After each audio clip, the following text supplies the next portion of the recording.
Now, those of you who've been to the Holy Land will remember the enchanting, beautiful scene where the loaves and the fishes miracle happened.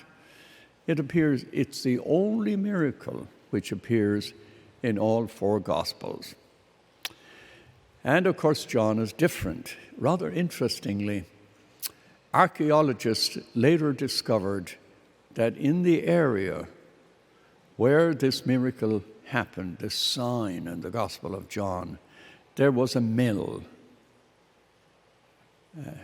And that's important because when you read the Greek here, the 12 baskets taken up are kophenoi, and these are large baskets that are used around the area of a mill.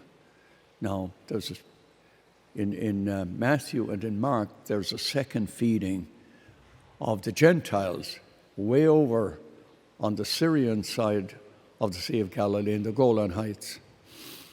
And there the baskets are kophenai, which are smaller baskets or traveling baskets, the lunch baskets.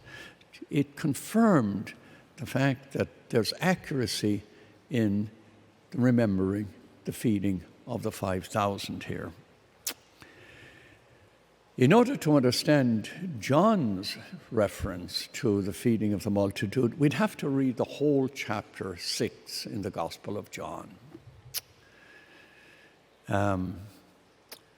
At the Last Supper, of course, John does not have the Eucharist. He has the washing of the feet. So John's Eucharistic theology is here in chapter 6. And if you read on in chapter 6 and finish the thing, this is the fourth of 7 signs. And if you read on in the Gospel of John, you'll find out that Jesus says, I am the bread of life. The one who eats this bread will live forever. Now, clearly he's speaking about the Eucharist. He refers to himself as the bread that fed the people. So the overtones of Eucharist are very strong. And John's theology of Eucharist is in chapter 6 in his Gospel. It does not appear at the Last Supper. Notice Jesus takes bread, breaks the bread, looks up to heaven, shares the bread. Rather interesting, the 12 baskets left over, of course, are meant to symbolize the 12 tribes of Israel, the 12 apostles, each one given a basket to share and to distribute.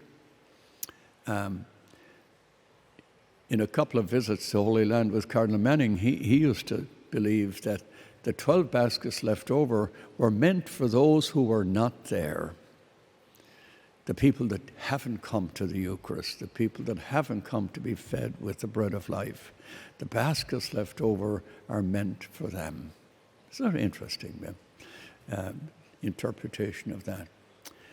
What this says to us is anybody who really does not believe in the real presence of Jesus Christ in the Eucharist has to study chapter 6 in the Gospel of John. When Jesus says, I am the bread of life. You must eat my flesh and you will live forever. It says in chapter 6 there that many of them said, this is too much for us. We can't handle this. You mean we're eating your flesh? You are the bread of life? This is too much for us. It must be a symbol. Jesus said, it's not a symbol. I am the bread of life. This is me. I am the gift given to you in the Eucharist. And it says in chapter 6, many of them walked away. It was too much for them.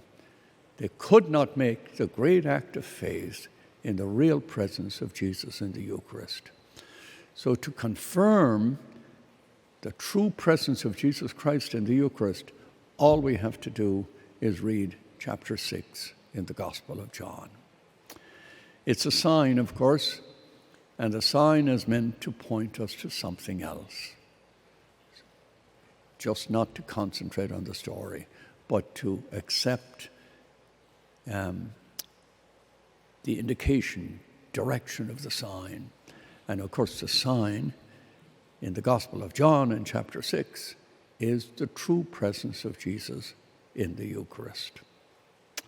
So it calls us to renew our belief.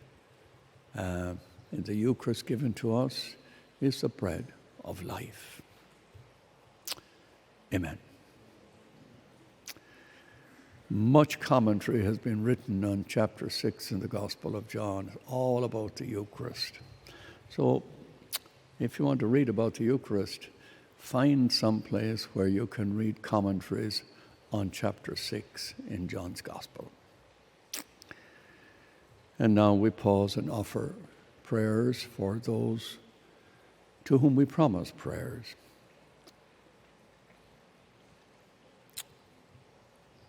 Amen.